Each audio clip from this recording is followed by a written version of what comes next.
El Laboratorio. Un experimento radial de la Facultad de Ciencias Exactas y Naturales de la Universidad de Antioquia. El Laboratorio.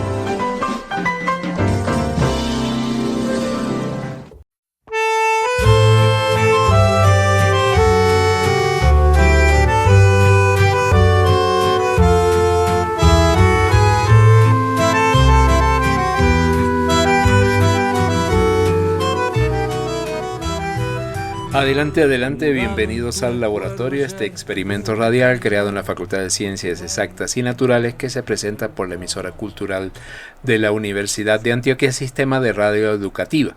Estamos dando apertura a este programa de humor y ciencia, a este aperitivo de humor y ciencia, mejor dicho, correspondiente al domingo 10 de agosto, como hacemos ya desde hace más de 14 años, donde iniciamos el programa saludando a todos los oyentes, quienes pueden seguirnos a través de las distintas frecuencias que conforman el sistema de radio educativa, a quienes pueden escuchar el programa en el portal de la Universidad de Antioquia, en la señal de AM, y a quienes pueden escuchar el programa también en el canal del colectivo Quimicomedia en YouTube.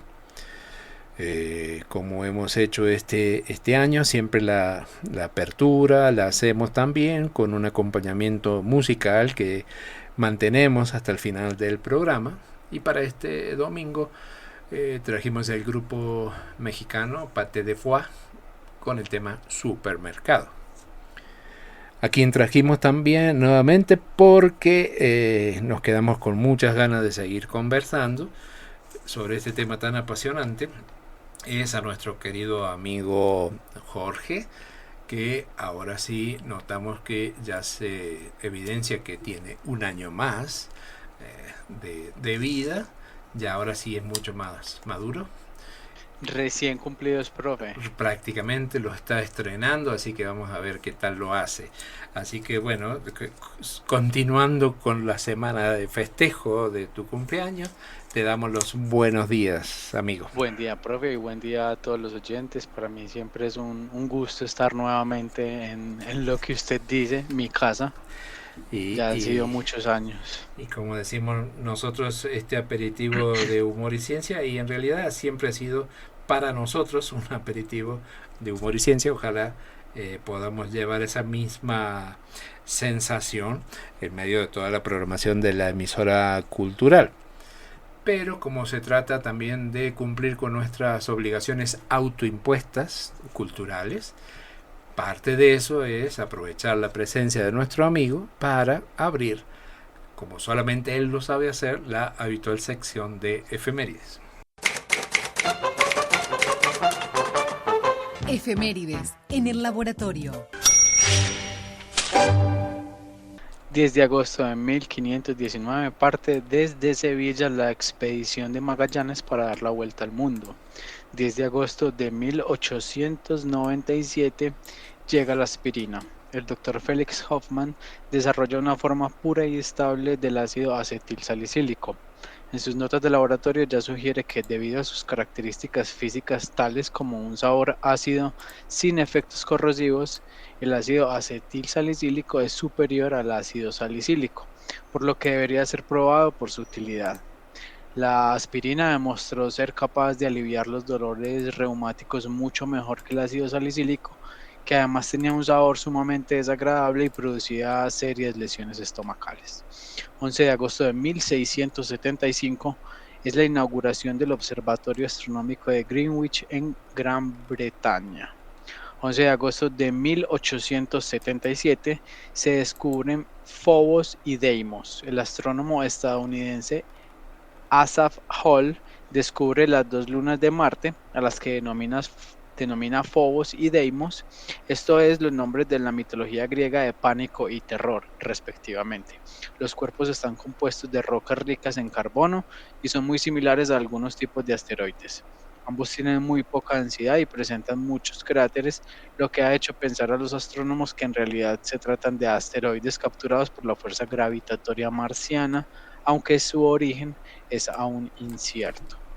12 de agosto de 1877, Thomas Alva Edison termina el invento del fonógrafo.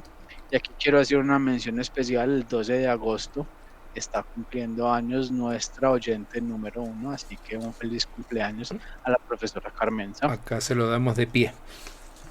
13 de agosto de 1672, el astrónomo holandés Christian Huygens descubre en el sur de Marte una extensa mancha blanca. Esta podría ser la primera observación de la existencia de una capa polar en el planeta rojo. Y para terminar, el 15 de agosto de 1994, el Instituto Nacional de Estándares y Tecnología de Estados Unidos, por su sigla NIST, consigue enfriar átomos hasta alcanzar los 700 nanokelvin. Esto es 700.000 millones de veces menos que 1 grado por encima del cero absoluto, que se sitúa en los menos 273 grados centígrados que conocemos nosotros. El hallazgo ha permitido mejorar la industria de semiconductores, algunos procesos litográficos y la tecnología de los relojes atómicos. El laboratorio. Todos los domingos a las 11:30 de la mañana por la emisora cultural de la Universidad de Antioquia. Los confines del olvido, tu historia y la mía, ruido frío. Muy bien, continuamos con el laboratorio. Respecto al único comentario que se me ocurre adicional a las efemérides que mencionabas, cuando hablabas de la persona que descubre esas lunas y le pone Deimos y Phobos. Y Phobos. ¿Lo dije mal? No, sino que me recordó inmediatamente a nuestra doctora en astronomía de cabecera, que casi siempre cuando nos cuenta eventos a nivel intergaláctico, si está bien dicho, siempre utiliza con mucho placer expresiones de ese tipo, cuando se destruyen, cuando se rompen, cuando chocan, cuando explotan. Entonces ya se ve que eso de pequeños ya les de alguna forma están influenciados, porque si tú encuentres y descubres 2 lunas, ¿cómo le vas a poner? No sé, María y Rosa, la luna A, luna B, pero no poner terror. O sea, ¿por qué darle esa connotación terrorífica, ¿no? Bueno, eso en últimas también está relacionado con algo que usted mencionaba al final del capítulo, pues del programa pasado, y es lo que se llama storytelling. Nuestra astrónoma de cabecera tiene esa habilidad de contarnos historias de una manera que nos atrapa, con términos así como ¡ay! Explota y se rompe. Eso atrapa al público, que sería muy diferente a que si ella nos lo dijera en un lenguaje, en un tono así súper serio, súper científico, probablemente no nos llamaría la misma atención. Pero también podría en el storytelling usar alguna expresión tipo el sol en su magnitud, con sus largos brazos, abraza. Ella rimbombante, pero así como tierno, va a cobijar la tierra. En cambio, va a decir, no, nos va a achicharrar, nos va a quemar, se va a hacer gigante, no va a quedar nada. O sea, bueno. Eso es una pregunta que le tenemos que hacer a ella. Va a tocar invitarla y resolver, salir de dudas de una vez. Apenas pase por aquí le preguntamos. Amigo, estábamos conversando el programa anterior, el programa de la semana pasada, acerca de estos chatbots y tratando de ubicarnos y más o menos ponernos en posición sobre en qué consisten exactamente. Pero dijimos que bueno, hablábamos de todas las cosas buenas, tratábamos de ubicarnos, tratábamos de entenderlo, pero en estos últimos tiempos hemos leído, y creo que tú también, noticias que nos llaman la atención porque estarían indicando problemáticas que no se habían pensado o que no imaginábamos, o que solamente pertenecían, como decíamos la semana pasada, a cuentos de ciencia ficción, como los que planteaba los temores con los que solía trabajar Isaac Asimov, donde algo que se creaba para ayudar al ser humano se hacía necesario dentro de esa ficción considerar la manera de que sean de ayuda sin que lleguen como a tener conciencia propia.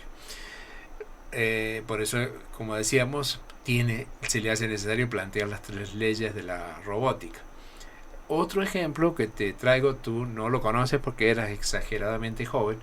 Hay una película, que no te voy a decir el nombre porque no me la acuerdo ahora, pero que era una película de ficción en la época de la Guerra Fría, donde ¿te acuerdas? Bueno, los grandes computadores que hubo, el Univac, creo, los primeros de IBM gigantes, que ocupaban habitaciones enormes que trabajaban con cinta, tarjetas perforadas, para hacer todos esos procesos. Hay una película en la que un computador que maneja toda la defensa de Estados Unidos, las armas atómicas y todo eso, hay otro equivalente en Rusia, otro enorme gigantesco computador que hace lo mismo, y por alguna razón se conectan entre sí, y toda la película gira en cómo hacen los pobres indefensos científicos. Esa película me gusta mucho para hablar de otros detalles, para evitar, porque ellos empiezan a dominarlos y empiezan a través de cámaras que les piden que pongan cámara, pueden controlar lo que hacen, lo que dicen. Entonces todo cómo hacemos para desactivar esa máquina que está pensando por sí misma y se está confabulando con la máquina del enemigo. Entonces, para una historia de ciencia ficción, incluso ahora a la distancia, es algo tierno, bonito, simpático la película. Pero ¿por qué siempre pensamos que las cosas malas vienen en tamaño grande? ¿Por qué pensamos que como Godzilla es grandote, una ranita bonita de la selva colombiana colorida, qué puede hacernos de daño? Y resulta que esa sí existe y tiene venenos muy poderosos. Y bueno, y si vamos a los microbios, ni te digo.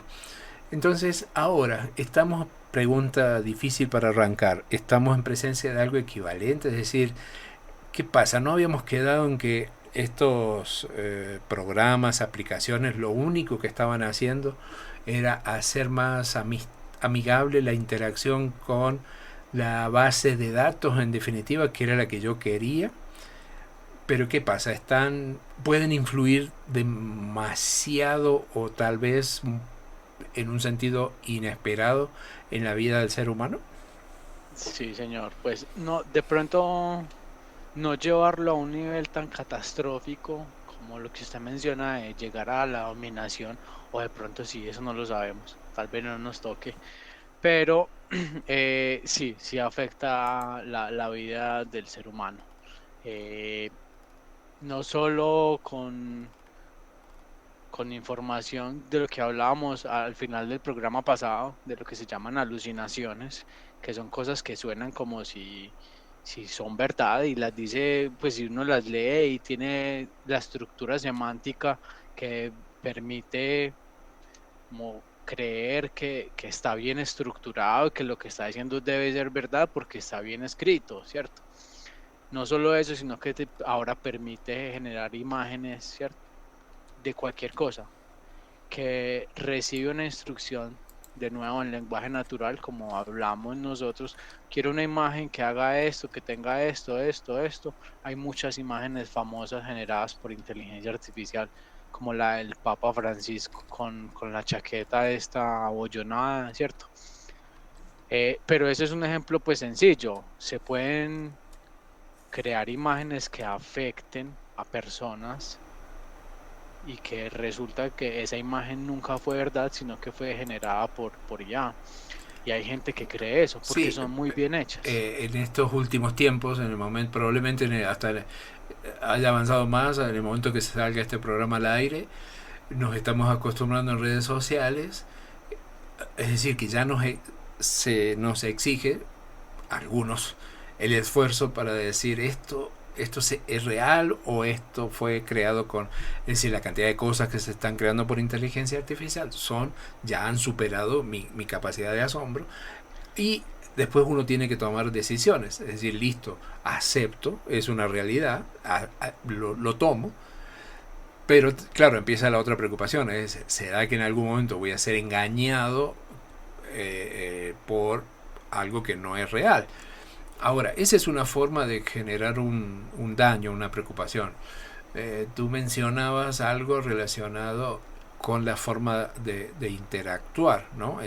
Comparando un ser humano con otro ser humano o un ser humano sentado frente a una máquina. En ese sentido, si bien, como decías vos, no te imaginas efectos catastróficos tipo película Hollywood Terminator, sí. o Godzilla rompiendo todo, pero puede haber efectos catastróficos para una persona, que en realidad no es una, pueden ser muchos individuos. Estoy pensando, bueno, tú me ibas a contar algo acerca de el tipo de lenguaje que se empieza a adquirir cuando se empieza a estar más tiempo conversando con una máquina que con otro ser humano. Y creo yo, por lo que he leído también, la problemática especialmente para aquellas personas que tienen dificultad, algún tipo de trastorno, que tienen dificultades de comunicarse, de socializar, empiezan, claro, comparativamente con lo que les tocaba sufrir muchos años atrás, ahora tienen al alcance de su mouse una amiga o un amigo con el que pueden conversar y que seguramente les va a costar menos. Pero eso, una cosa es decir, yo puedo hablarle a un árbol, a una planta, a una flor.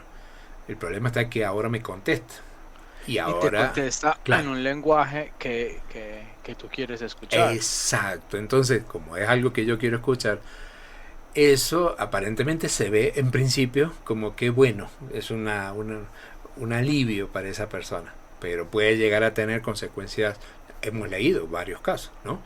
Así es, de cuánto se puede afectar, pero no sé qué me ibas a contar respecto al lenguaje. En el uso de la inteligencia artificial hay que ser muy cuidadosos, ¿cierto? Y hay que tener criterio para saber cuándo debo o parar la interacción o reconocer que ya lo que está diciendo no es algo acertado, o lo que usted mencionaba, los videos que nos salen en redes sociales, decir este video no parece o no se comporta como un ser humano, aunque los algoritmos han ido siendo perfeccionados a tal nivel que se hace difícil reconocer si una imagen, un video, una persona creada por inteligencia artificial es de hecho creado por inteligencia artificial o es una persona real, pues haciendo las acciones que hagan en el video o en la foto, ¿cierto? Digamos que cuando salió la inteligencia artificial y no habían perfeccionado eso, entonces era más fácil porque a veces ponía las manos raras o los ojos se le ponían blancos en algún momento, ¿cierto? Había detallitos que decían, no, un ser humano no hace esto.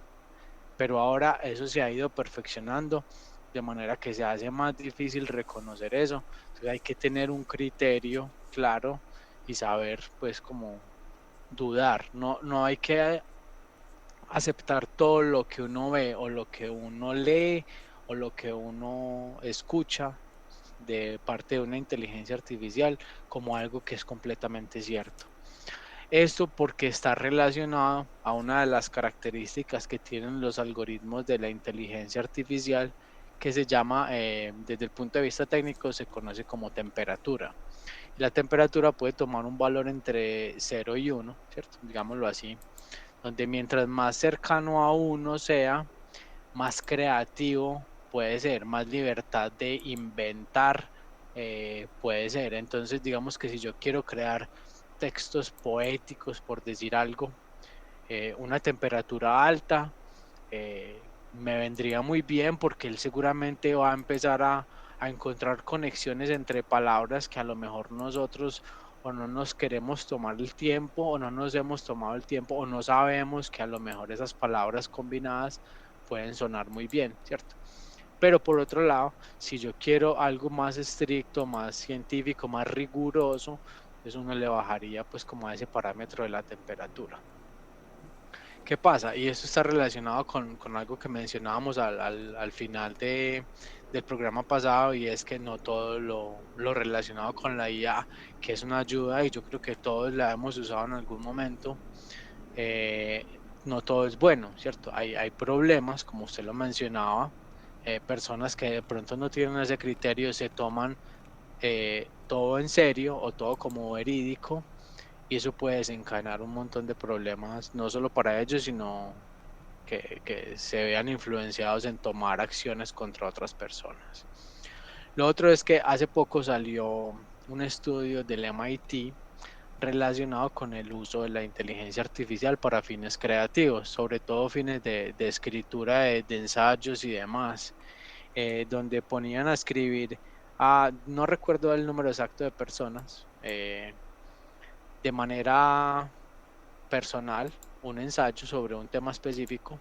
A un grupo les dijeron hágalo como se viene haciendo desde siempre, a puño y letra, pues sin uso de nada, lo que le vaya saliendo, lo que usted sepa. Y a otro grupo de personas le dijeron puede usar herramientas de inteligencia artificial para apoyarse en la creación de esos ensayos, de esos escritos. ¿Qué pasó? Que muchas de los textos escritos por IA o asistidos por IA, muy bonitos y todo, muy poéticos, lo que sea, pero creo que la estadística era como que el 90% de las personas que usaron inteligencia artificial para escribir esos textos no recordaban ni una sola frase de lo que escribieron, ni una sola frase, mientras que por el otro lado, si uno se toma el trabajo, no sé si habrá sido escrito a mano pues o a computador, pero sin acceso a IA, si uno lo escribe, si uno hace las conexiones cerebrales necesarias para elaborar un texto, uno se tiene que acordar de lo que escribió, ¿cierto? En alguna medida.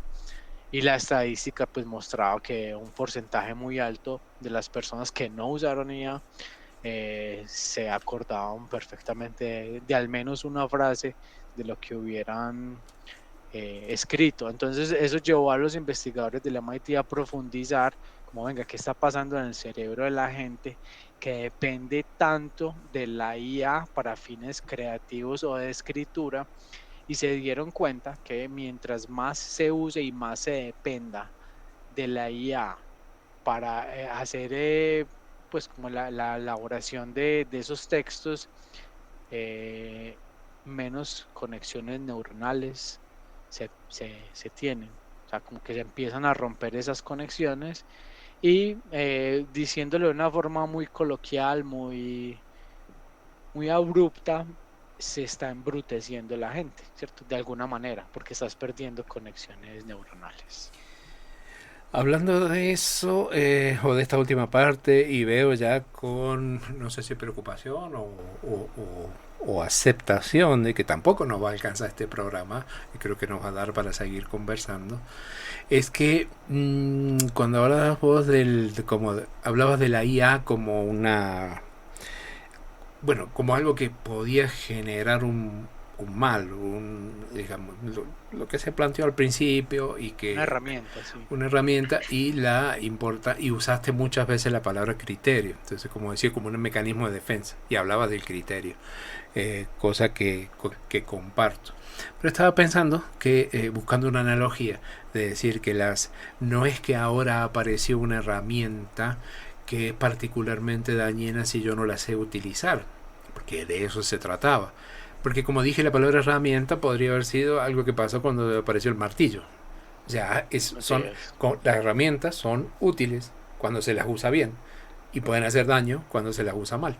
Estoy pensando, para no hacer el caso obvio del martillo, algo que pasó, por ejemplo, cuando se descubren los rayos X. Cuando se descubren los rayos X, como casi pasa siempre, cualquier cosa nueva que se ocurre se utiliza para la belleza, para el aspecto. Y en una época hubo personas que iban de ciudad en ciudad con pequeñas máquinas de rayos X ofreciendo servicio, pero no para analizar si tenías una muñeca quebrada, sino para depilar de manera definitiva a las mujeres, porque efectivamente las sometías a rayos X y perdían los pelitos. Y funcionaba. Entonces, muchos años después se descubre el terrible efecto generando cáncer de huesos. Ahora, en ese momento también se podría plantear, los rayos X son malos, nos quieren dañar. Pero era una herramienta, de hecho la seguimos utilizando y nos ayuda mucho, pero es decir, cómo la estamos utilizando. Entonces requiere una revisión de la postura nuestra. Nos quedan pendientes varias cosas. Hablaste del lenguaje, también he leído una cosa curiosa de cómo qué tipo de lenguaje utilizan los chatbots dependiendo porque no es uno solo. Esa era la pregunta que había hecho en el primer programa, ¿cierto? No es de una sola empresa. Hay empresas que tienen otros chatbots y comparativamente las formas en que conversan. Y otro tema que es importante, yo creo que nos da para que sigamos conversando cuando puedas, y puede ser la semana que viene, es que lo que decías de la palabra criterio, no se trata de apagar todas las máquinas, ni se trata de predecir que ahora nos viene un mundo terrible donde vamos a ser dominados por máquinas, sino de que tenemos que aprender a convivir con esta realidad. Y se requiere, y eso lo he escuchado mucho, lo he leído mucho, y podemos traer algunos documentos porque uno pensaría como primera reacción, mantengamos alejados de esto a los niños, porque es muy malo, es muy dañino. Y hay profesionales que por el contrario dicen, no, ahora tenemos que enseñar esto desde niños, desde pequeños. Y aparece una palabra que es clave, que es la educación mediática. Eso va a tener que formar parte de nuestro lenguaje. Es decir, así como aprendemos a usar un lenguaje o un idioma, a dominar ciertas destrezas, vamos a tener que tener sí o sí formación mediática. Eso se viene planteando ya desde hace tiempo, y esta es una de las razones. Hablaremos en nuestro próximo encuentro de situaciones en las que esa conversación con esa persona confiable para ciertas personas, confiable dije, esa persona artificial, ha conducido a finales muy malos, llevando incluso a la muerte. No era que salía la máquina un brazo que te mata, ni tampoco te ordenaba que te mataras, pero el trabajo y la dependencia de ese diálogo. Pero entonces, si eso es real y eso ha sucedido, ¿qué pasa? La máquina está tomando vida, piensa por sí misma, o ya están aprendiendo tanto de nosotros que están empezando a tomar decisiones. Son temas que no nos va a dejar dormir durante una semana, pero nos podemos seguir conversando la semana próxima o cuando podamos vernos. Así que te agradezco mucho tu siempre grata compañía, y vamos pensando qué hacemos con todo esto. Bueno, podemos aclarar que este programa ha sido hecho todo con inteligencia artificial, que nosotros dos no somos nosotros dos. Los originales.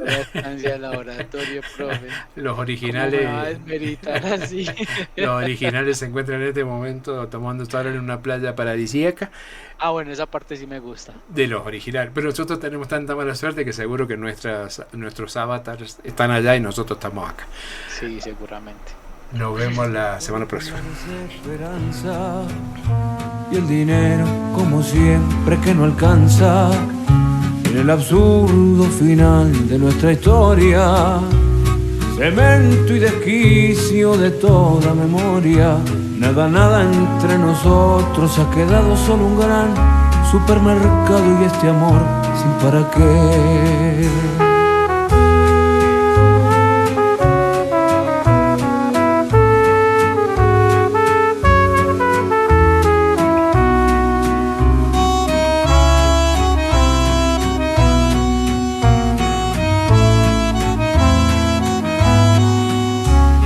Nada entre nosotros, ha quedado solo un gran supermercado y este amor sin para qué.